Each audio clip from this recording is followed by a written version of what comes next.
정말 죄송합니다. 바로 치우겠습니다. 지우긴 뭘 치워! 너 오늘 급여에서 청소비 다 빼야 할 거 아냐? 이 난리 치우는데 얼마나 드는지 알아? 그때였다. 엘리베이터 문이 열리며 정장 차림의 남자들이 나왔다. 한상무의 얼굴이 순식간에 바뀌었다. 그는 황급히 허리를 숙이며 말했다. 아, 회장님, 이게 무슨...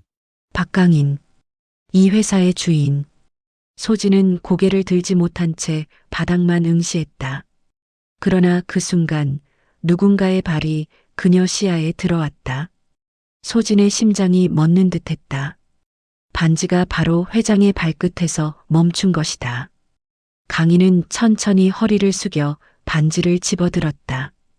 빛에 비친 은색 표면, 그리고 안쪽에 작은 각인. 그의 눈동자가 미세하게 흔들렸다. 이건 그가 중얼거렸다. 목소리는 낮고 어딘가 떨리는 듯했다. 소진은 용기를 내어 고개를 들었다. 강인과 눈이 마주쳤다. 그의 눈빛은 복잡했다. 놀라움, 의문, 그리고 알 수 없는 슬픔. 이게 누구 겁니까? 이야기 시작 전 구독과 좋아요 부탁드립니다. 감사합니다. 오늘도 어김없이 새벽 5시에 눈이 떠졌다. 소진은 천장에 얼룩진 곰팡이를 멍하니 바라보다가 몸을 일으켰다. 씻을 물도 아껴야 했다. 수도요금 고지서가 또 밀려 있었다. 엄마, 왜 나만 혼자 이렇게 남겨두고 가버렸어? 목걸이에 매단 낡은 반지를 만지작거리며 중얼거렸지만 대답은 없었다. 어머니는 이미 3년 전 병원비도 제대로 못 쓰고 세상을 떠났다. 그리고 남은 건 딸 하나와 감당할 수 없는 채무뿐이었다. 지하철은 사람들로 가득했다. 소진은 구석에 몸을 구겨넣고 출근길 풍경을 멍하니 바라봤다. 모두가 어딘가로 향하고 있었다. 누군가는 커피를 들고 휴대폰을 보며 웃었고, 누군가는 이어폰을 끼고 눈을 감았다. 평범한 아침. 그러나 소진에게 평범함은 사치였다. 본사 로비는 언제나 반짝였다. 대리석 바닥은 거울처럼 사람들의 얼굴을 비췄고, 천장의 샹들리에는 아침 햇살을 받아 영롱하게 빛났다. 소진은 청소 도구를 꺼내며 익숙한 동작으로 걸레를 적셨다. 아, 여기 또 얼룩 있네. 제대로 좀 닦지. 지나가던 여직원이 힐끗 내려다보며 말했다. 소진은 고개를 숙였다. 사과도 변명도 하지 않았다. 그냥 다시 닦으면 그만이었다. 이곳에서 소진은 투명 인간이었다. 아무도 그녀의 이름을 부르지 않았고, 아무도 그녀의 얼굴을 기억하지 않았다. 점심시간이 지나고 로비는 잠시 한산해졌다. 소진은 화장실 청소를 마치고 세제통을 들고 복도를 걷고 있었다. 그때였다. 모퉁이를 돌던 순간 급하게 지나가던 남자 직원과 부딪혔다. 아! 세제통이 손에서 미끄러지며 바닥에 쏟아졌다. 하얀 거품이 대리석을 뒤덮었고 소진은 황급히 무릎을 꿇었다. 그 순간 목에 걸고 있던 목걸이 줄이 끊어지며 반지가 바닥으로 떨어졌다. 아, 이런. 반지는 경사진 바닥을 따라 대굴대굴 굴러갔다. 소진은 미끄러운 바닥 위에서 허둥지둥 손을 뻗었지만 반지는 멈추지 않았다. 유일한 유품, 어머니가 마지막까지 손에 쥐고 있던 그것.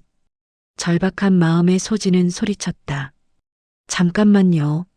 저기 반지 좀. 하지만 오가는 사람들은 그녀를 거들떠보지 않았다. 누군가는 비켜서고 누군가는 짜증스러운 표정으로 고개를 저었다. 여기가 뭐 하는 곳인 줄 알고 이 난리야? 날카로운 목소리가 들렸다. 한상무였다. 그는 팔짱을 낀 채 소진을 내려다보고 있었다. 50대 중반, 배가 나온 체구에 언제나 찌푸린 얼굴. 그는 이 건물에서 청소 용역을 관리하는 사람이었고 소진 같은 청소 노동자들에게는 절대 권력이었다. 죄송합니다. 제가 실수로 본사 로비를 이 꼴로 만들어 너 같은 애들 때문에 우리 회사 이미지가 얼마나 깎이는지 알아? 한상무는 목소리를 높였다. 주변 사람들이 하나둘 멈춰서서 이쪽을 쳐다봤다.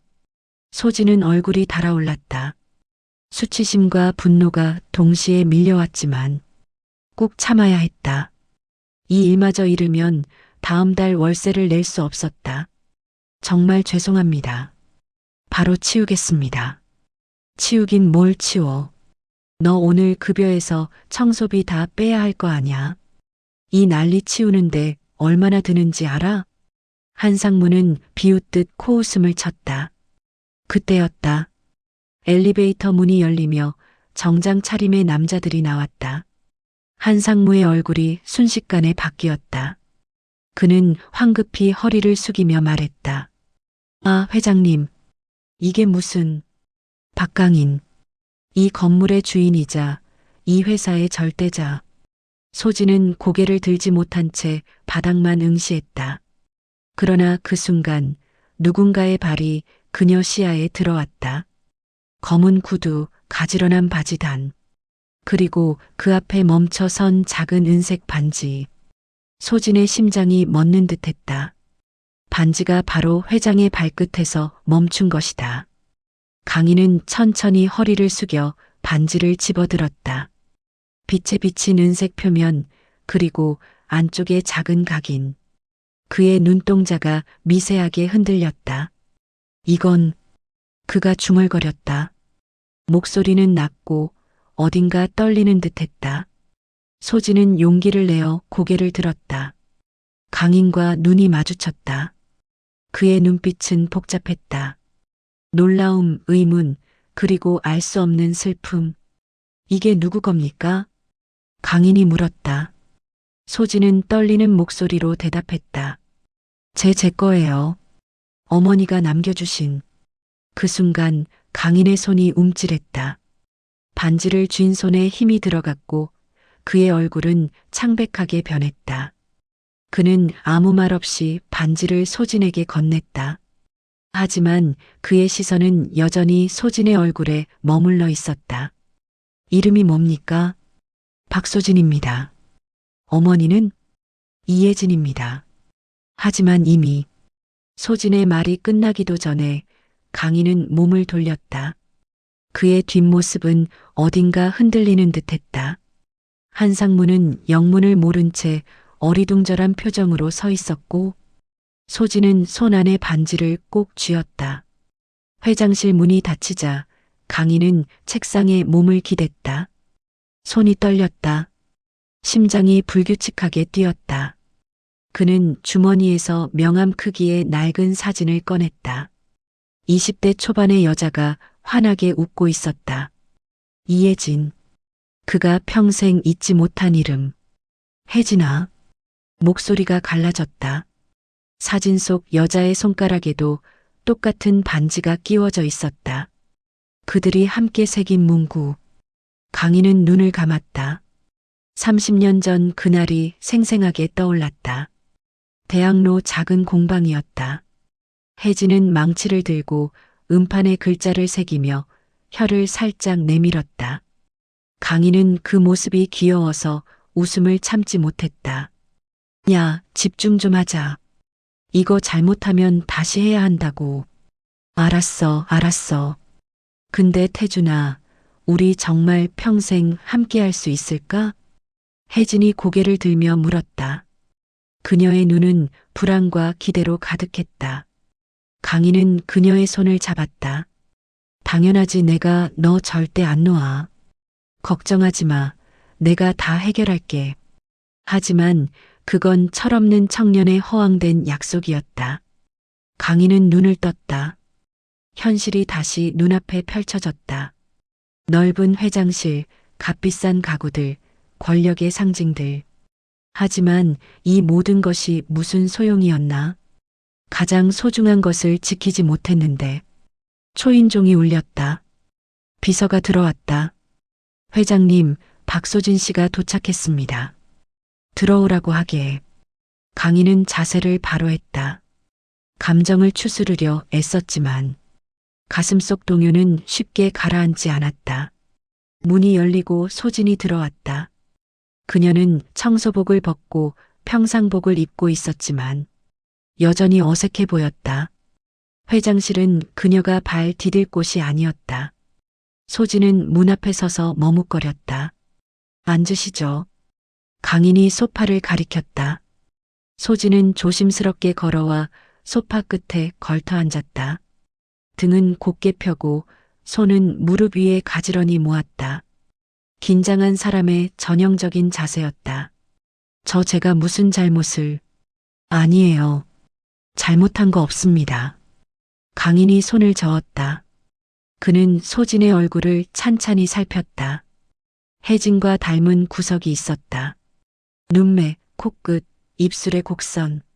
하지만 확신할 수는 없었다. 그저 닮은 것일 수도 있었다. 그 반지 어머니께 받은 거라고 했죠? 내 어머니가 돌아가시기 전에 주셨어요. 유일하게 남겨주신 거예요. 소진의 목소리가 잠겼다. 그녀는 목걸이에 다시 꿰인 반지를 만졌다. 어머니께서 언제 돌아가셨습니까? 3년 전이요. 폐암이었어요. 강인의 가슴이 철렁 내려앉았다. 3년 전, 그가 혜진을 마지막으로 찾으려 했던 시기와 겹쳤다. 하지만 이미 늦었다. 그녀는 세상을 떠난 뒤였다. 혹시 어머니께서 반지에 대해 말씀하신 적 있나요? 누가 준 건지, 어떤 의미인지. 소진은 고개를 저었다. 아니요. 어머니는 그냥 소중히 간직하라고만 하셨어요. 이게 뭔지, 누구 거였는지 한 번도 말씀 안 하셨어요. 강인은 입술을 깨물었다. 혜진은 끝까지 침묵했구나. 자신에 대해, 그들의 과거에 대해 아무것도 말하지 않았구나. 딸에게조차. 회장님, 저 정말 잘못한 게 없는 거죠? 저 이 일 잃으면 안 돼요. 빚도 많고 갚아야 할 게 너무 많아서. 소진의 목소리에 절박함이 묻어났다. 강인은 정신을 차렸다. 지금은 과거에 빠져 있을 때가 아니었다. 걱정 마세요. 일은 계속하셔도 됩니다. 그리고 강인은 잠시 망설였다. 너무 많은 질문을 한꺼번에 던지면 소진이 놀랄 것이다. 천천히 가야 했다. 혹시 어머니 성함이 이혜진 맞습니까? 네. 어떻게 아세요? 소연이 눈을 크게 떴다. 강인은 사진을 꺼내려다 멈췄다. 아직은 아니었다. 확신이 필요했다. 예전에 아는 분 중에 그런 이름이 있어서요. 혹시 어머니께서 젊으셨을 때 어디 사셨는지 아세요? 서울이요. 대학로 쪽이었다고 들었어요. 근데 제가 태어나기 전 일이라 자세히는.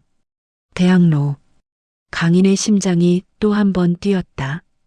혜진이 살던 곳이었다. 그들이 만나던 곳이었다. 알겠습니다. 오늘은 이만 가보세요. 그리고 태주는 책상 서랍을 열어 봉투를 꺼냈다. 그 안에는 여유 있는 금액의 수표가 들어 있었다. 이건 오늘 일로 놀라셨을 테니 위로금입니다. 아니요. 이건 받을 수 없어요. 저 잘못한 것도 없는데. 소진이 손을 저었다. 강인은 봉투를 소파 위에 놓았다. 한상무한테 혼나셨죠? 그건 제 책임입니다. 제 직원이 그렇게 했으니 받으세요. 소진은 망설였다. 하지만 봉투를 보는 그녀의 눈빛에는 필요함이 역력했다. 결국 그녀는 조심스럽게 봉투를 집었다. 감사합니다. 꼭 갚겠습니다. 갚을 필요 없습니다. 가보세요. 소진이 나가고 강인은 다시 혼자 남았다. 그는 창밖을 바라봤다. 서울 시내가 한눈에 내려다 보였다. 홀로 딸을 키우다 쓸쓸히 떠난 그녀. 혜진아, 미안해. 정말 미안해. 강인은 주먹을 쥐었다. 만약 소진이 정말 자신의 딸이라면 만약 그렇다면 이제라도 뭔가 해줄 수 있지 않을까? 그는 비서를 불렀다. 이예진이란 사람 찾아봐. 최대한 빨리. 알겠습니다, 회장님. 비서가 나가고 강희는 다시 사진을 꺼냈다. 혜진의 웃는 얼굴. 그날의 약속. 지켜지지 못한 모든 것들. 이번엔 절대 놓치지 않을게. 그의 목소리는 굳건했다. 30년 전엔 어렸고 겁이 많았고 무력했다. 하지만 지금은 달랐다. 이제 그에겐 지킬 힘이 있었다. 사흘이 지났다. 강희는 책상 위에 놓인 서류 뭉치를 내려다봤다. 비서가 가져온 조사 결과였다.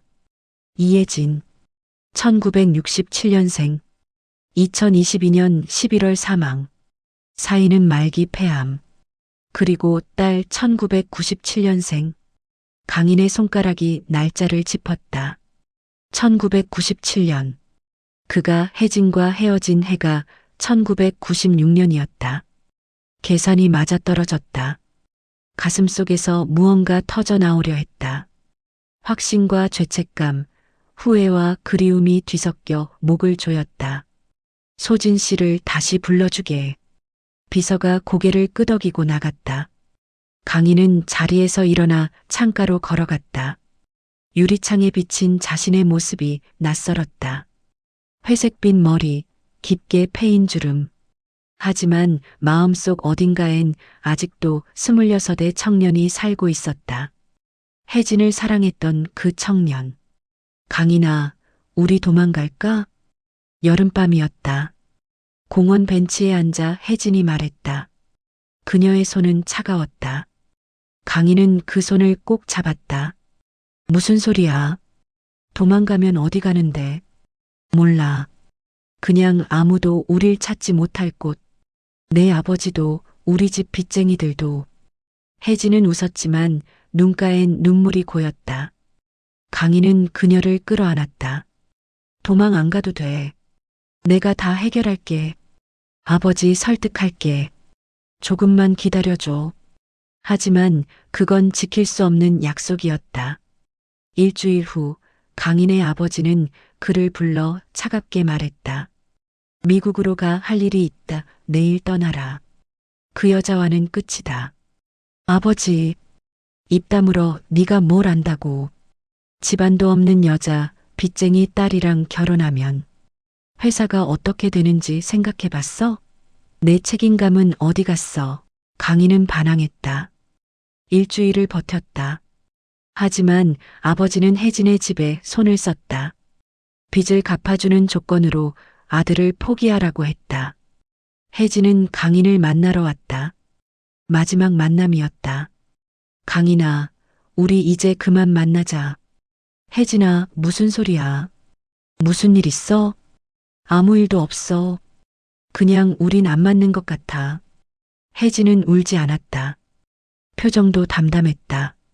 하지만 강희는 알았다. 그녀가 거짓말을 하고 있다는 걸. 아버지가 뭐라고 했어? 말해봐. 아무 말도 안 했어. 난 그냥 지쳤어. 너랑 있으면 힘들어. 미안해. 혜진이 돌아섰다. 강희는 그녀의 팔을 잡으려 했지만 손이 떨려서 닿지 못했다. 혜진의 뒷모습이 멀어졌다. 그게 마지막이었다.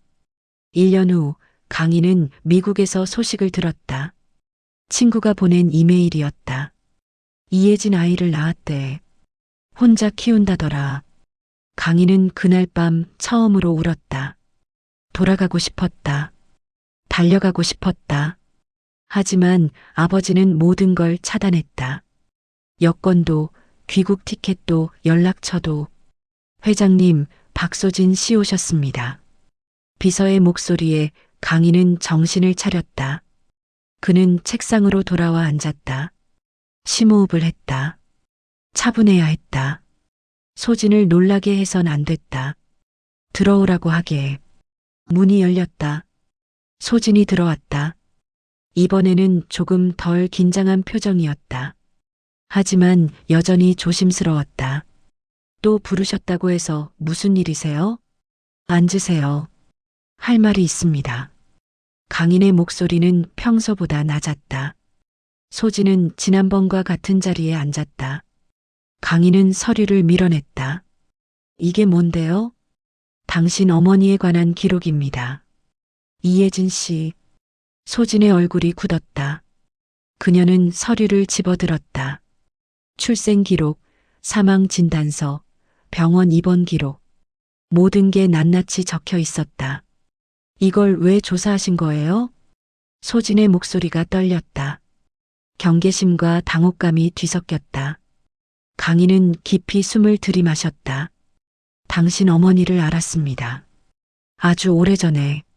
네. 30년 전 제가 26이었을 때 혜진이를 사랑했습니다. 소진의 눈이 커졌다. 그녀는 서류를 내려놓고 강인을 똑바로 쳐다봤다. 무슨 말씀이세요? 그 반지 제가 준 겁니다. 아니, 정확히는 우리가 함께 만든 거죠. 공방에서 직접 각인을 새겼습니다. 영원히 함께하자는 약속이었어요. 강인은 책상 서랍에서 똑같은 반지를 꺼냈다. 소진의 것과 쌍을 이루는 반지. 그는 30년간 그걸 간직하고 있었다. 이건 소진은 말을 잇지 못했다. 그녀는 자신의 목걸이에서 반지를 풀어 강인의 반지와 나란히 놓았다. 똑같은 디자인, 똑같은 각인. 부인할 수 없는 증거였다. 어머니는 왜 한 번도 말씀 안 하셨을까요? 소진의 목소리가 갈라졌다. 강인은 고개를 숙였다. 내 잘못입니다. 내가 지켜주지 못했어요. 무슨 뜻이에요? 아버지가 반대했습니다. 가난한 빚쟁이 딸과의 연애. 용납할 수 없다고 했죠. 난 비겁했어요. 싸우지 못했어요. 결국 혜진을 떠나보냈습니다. 강인의 목소리는 떨렸다. 30년간 묻어뒀던 감정이 터져나왔다. 그리고 1년 뒤에 들었습니다. 혜진이가 아이를 낳았다고, 혼자 키운다고, 돌아가고 싶었지만 아버지가 모든 걸 막았어요. 그때 해외에 있었고 무력했어요. 소진은 아무 말도 하지 못했다. 그녀는 손으로 얼굴을 가렸다. 어깨가 떨렸다. 제가 그 아이였을 수도 있다는 거예요? DNA 검사를 하면 확실히 알 수 있겠죠. 하지만 난 이미 알아요. 당신이 내 딸이라는 걸. 당신 눈빛이, 말투가, 그리고 모든 게 미정와 날 닮았어요. 강인은 일어나 소진 앞에 무릎을 꿇었다. 회장이, 재벌이, 권력자가 청소 노동자 앞에 무릎을 꿇었다.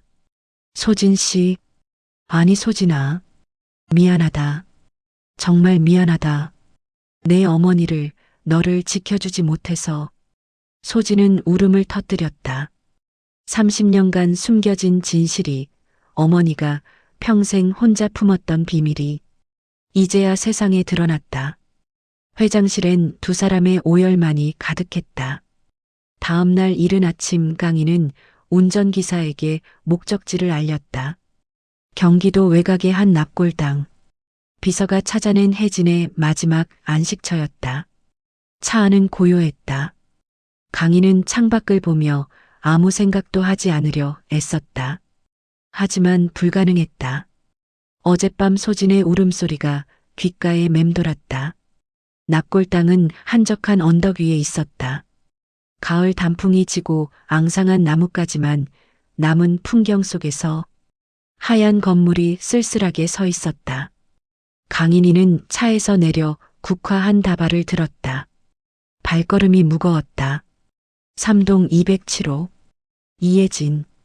작은 명패가 벽에 붙어 있었다. 강인은 그 앞에 멈춰섰다. 손에 든 꽃이 떨렸다. 30년 만의 재회였다. 하지만 혜진은 더 이상 그를 볼 수 없었다. 혜진아. 목소리가 나오지 않았다. 강인은 무릎을 꿇었다. 차가운 대리석 바닥이 무릎을 파고들었지만 아랑곳하지 않았다. 꽃을 내려놓고 명패 위에 손을 올렸다. 나야 강인이. 말이 목에 걸렸다. 그는 눈을 감았다. 혜진의 얼굴이 떠올랐다. 23세 그녀. 웃을 때마다 눈이 초승달처럼 휘어지던 모습. 손을 잡으면 언제나 차가웠던 손끝. 여름밤 한강변에서 그의 어깨에 기대던 온기. 미안해. 정말 미안해. 강인의 목소리가 떨렸다. 그는 주먹으로 바닥을 쳤다. 내가 겁쟁이였어. 아버지한테 맞서지 못했어. 너를 지키겠다고, 평생 함께하겠다고 약속해놓고 다 거짓말이었어. 나 혼자만 편하게 살았어. 눈물이 떨어졌다. 50을 넘긴 남자의 눈물. 30년간 억눌러왔던 후회와 죄책감이 한꺼번에 쏟아져 나왔다. 소진이 봤어. 우리 딸, 너 정말 혼자 낳아서 키웠구나. 얼마나 힘들었어? 얼마나 외로웠어? 강인은 비서가 건넨 자료를 떠올렸다. 혜진의 삶은 고난의 연속이었다. 식당 서빙, 공장 야간 근무, 청소일. 딸 하나 먹여 살리려고 몸이 부서져라 일했다. 치료도 제대로 못 받고 참다가 결국 말기암 진단을 받았다. 입원한 지 2달 만에 세상을 떠났다. 소진이가 말하더라. 네가 마지막까지 이 반지를 손에 쥐고 있었대. 왜 버리지 않았어? 날 원망하지 않았어? 대답은 없었다. 차가운 침묵만이 흘렀다. 강인이는 고개를 떨구었다. 소진이 널 많이 닮았어. 눈매도 말투도 참는 버릇도. 청소 일하면서 사람들한테 무시당해도 아무 말 안 하고 꾹 참더라. 너처럼. 너도 그랬잖아. 힘들어도 내 앞에선 웃었잖아. 강인은 주머니에서 낡은 사진을 꺼냈다. 혜진과 함께 찍은 유일한 사진. 대학로 골목에서 즉석 사진기로 찍었던 것. 두 사람은 웃고 있었다. 행복했던 시절. 이거 평생 가지고 다녔어. 결혼도 안 했어. 다른 사람은 눈에 안 들어오더라. 너만큼 예쁜 사람이 없었어. 너만큼 따뜻한 사람이 없었어. 바람이 불었다. 창문 틈으로 찬바람이 스며들었다. 강인은 재킷깃을 세웠다. 소진이 지금 혼자야. 내가 남긴 빚 갚느라 청소 일하고 있어. 내가 얼마나 가슴 아프겠어. 딸이 그렇게 사는 거. 강인은 명패를 쓰다듬었다. 내가 지킬게. 이번엔 약속 안 어길게. 소진이 잘 돌볼게. 내가 못 해준 것들 내가 다 해줄게. 대학 보내고 좋은 데서 살게 해주고 사람들한테 무시당하지 않게 해줄게. 목소리에 힘이 실렸다. 다짐이었다. 지키지 못한 옛 약속을 대신할 새로운 맹세. 소진이가 처음엔 날 받아들이기 힘들 거야. 당연하지. 갑자기 나타난 아버지라는 사람. 믿기 힘들겠지. 근데 천천히 보여줄게. 내가 진심이라는 걸. 너를 사랑했다는 걸. 그 사랑이 거짓이 아니었다는 걸. 강인은 일어섰다. 무릎이 욱신거렸다. 그는 명패에 손을 얹고 마지막 인사를 했다. 혜진아, 이제 편히 쉬어. 내가 이제 그의 곁에 있을게. 내가 평생 혼자 짊어졌던 짐, 이제 내가 나눠질게. 늦었지만 그래도 이제라도 할게. 그는 돌아섰다. 낙골당을 나오면서 뒤를 돌아봤다. 하얀 건물이 아침 햇살을 받아 빛났다. 혜진이 잠든 곳. 이제 그녀는 더 이상 혼자가 아니었다. 딸을 지켜줄 사람이 생겼으니까. 차에 오르며 강인은 비서에게 말했다. 소진이 신상정보 다시 정리해줘. 빈 목록, 현재 주거지 모두. 알겠습니다, 회장님. 그리고 법무팀 불러. 상속 관련 서류 준비하라고 해. 비서가 놀란 눈으로 태준을 봤다. 하지만 아무 말도 하지 않았다. 강인은 창밖을 바라봤다. 서울로 향하는 길. 소진이 있는 곳으로. 혜진아, 지켜볼 거지? 내가 우리 딸 잘 키우는지. 이번엔 절대 실망시키지 않을게. 차는 고속도로를 달렸다. 강인의 마음속엔 오래된 빚을 갚겠다는 결심이 단단히 자리 잡았다. 30년의 공백. 이제 그걸 채울 시간이었다. 며칠 후 강인은 다시 소진을 불렀다. 이번엔 회장실이 아니라 본사 근처 조용한 카페였다. 중립적인 공간. 소진이 편하게 이야기할 수 있는 곳. 소연은 평소보다 조금 나은 옷을 입고 왔다. 하지만 여전히 긴장한 표정이었다. 그녀는 강인의 맞은편에 앉아 커피를 주문했다. 저번 일은 아직도 믿기지 않아요. 소진이 먼저 말을 꺼냈다.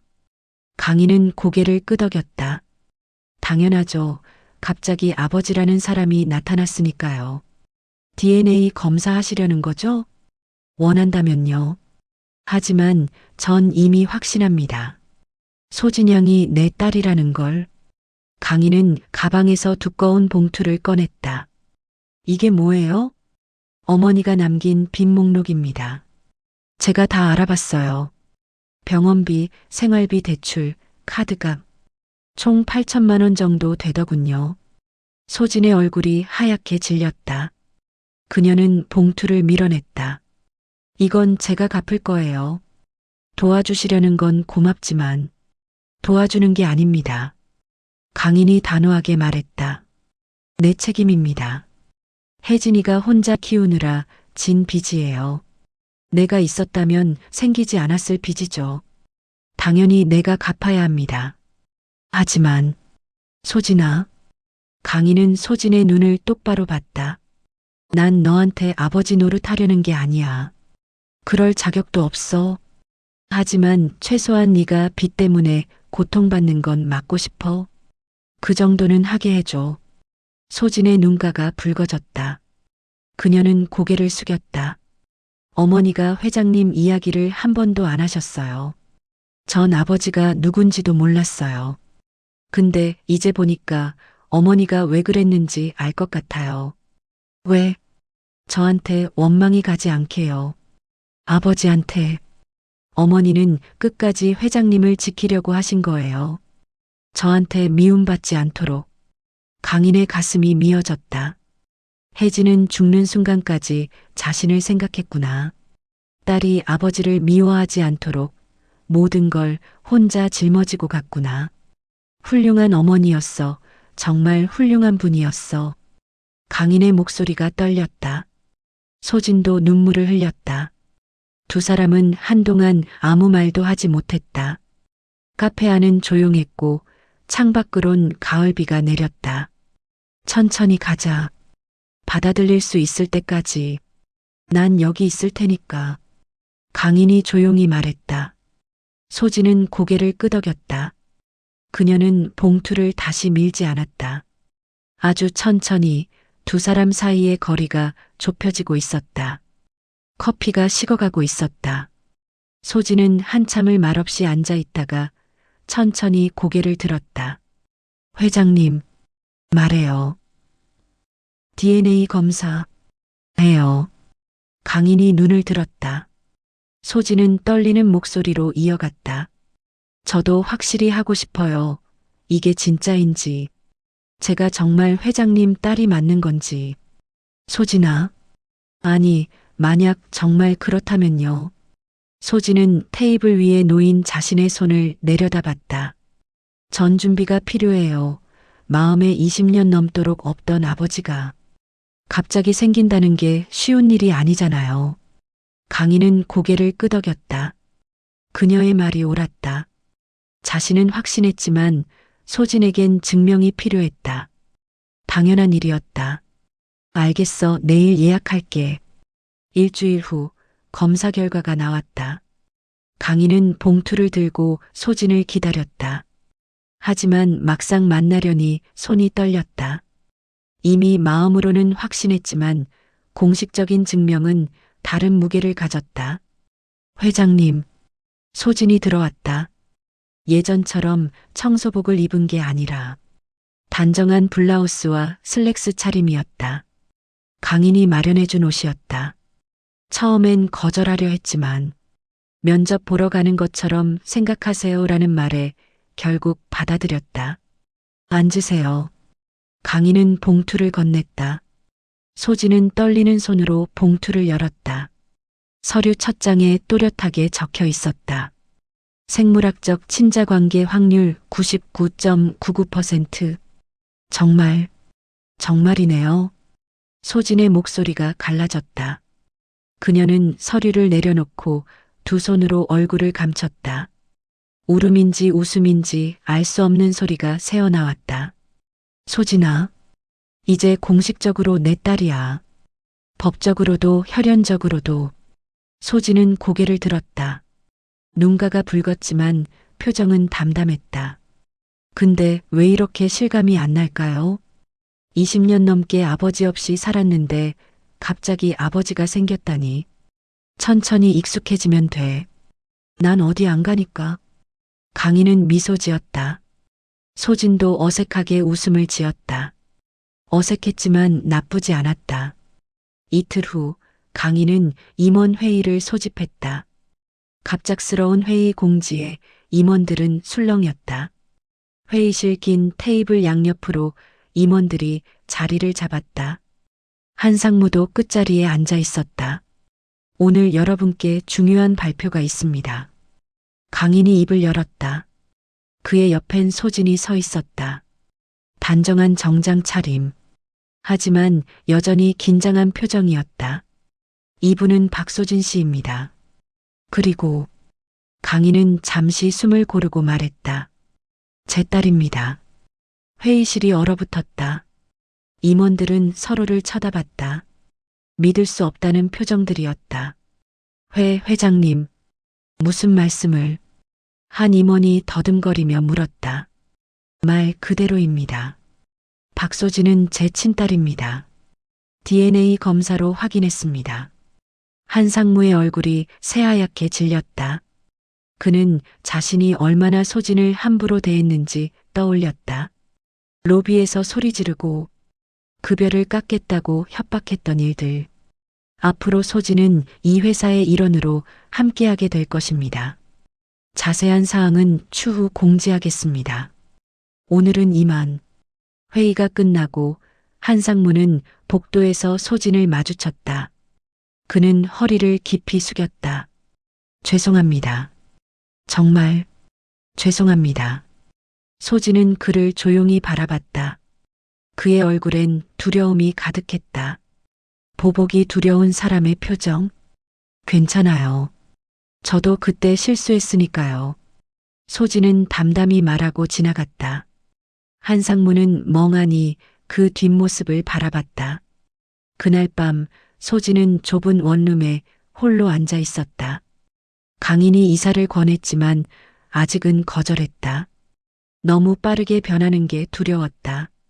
창밖을 보며 소진은 중얼거렸다. 엄마 내가 회장님 딸이래. 믿어져? 대답은 없었다. 소진은 목걸이에 반지를 만졌다. 만약 엄마가 예전에 회장님이랑 헤어지지 않았다면 우리 세 식구 함께 살 수 있었을까? 상상이 펼쳐졌다.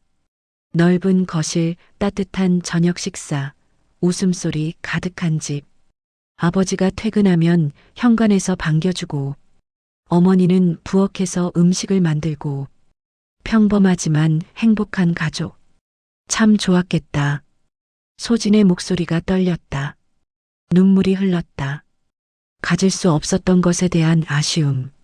하지만 동시에 지금이라도 아버지를 만난 것에 대한 감사함도 있었다. 다음 날 강희는 소진을 다시 불렀다. 앞으로 뭘 하고 싶어? 네. 이제 빚도 없고 걱정도 없어. 하고 싶은 게 뭐야? 소진은 잠시 망설이다 조심스럽게 말했다. 저 사실 꿈이 있었어요. 엄마처럼 힘든 사람들, 저처럼 빚 때문에 고생하는 사람들 돕고 싶었어요. 근데 제가 먹고 살기도 바빠서. 강인의 눈빛이 빛났다. 재단 만들자. 네. 소외계층 지원재단. 내 이름으로.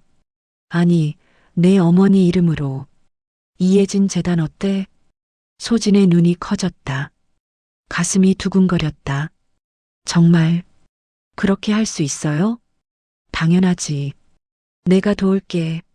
자금도, 인력도, 모든 걸 지원할게. 넌 네가 하고 싶은 일만 하면 돼.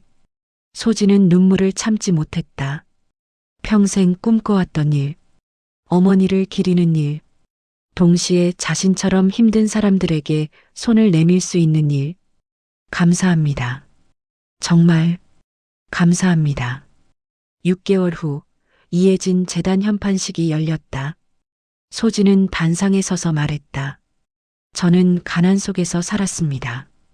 제 어머니는 혼자 저를 키우시다 세상을 떠나셨습니다. 하지만 어머니는 끝까지 포기하지 않으셨습니다. 저도 포기하지 않을 겁니다.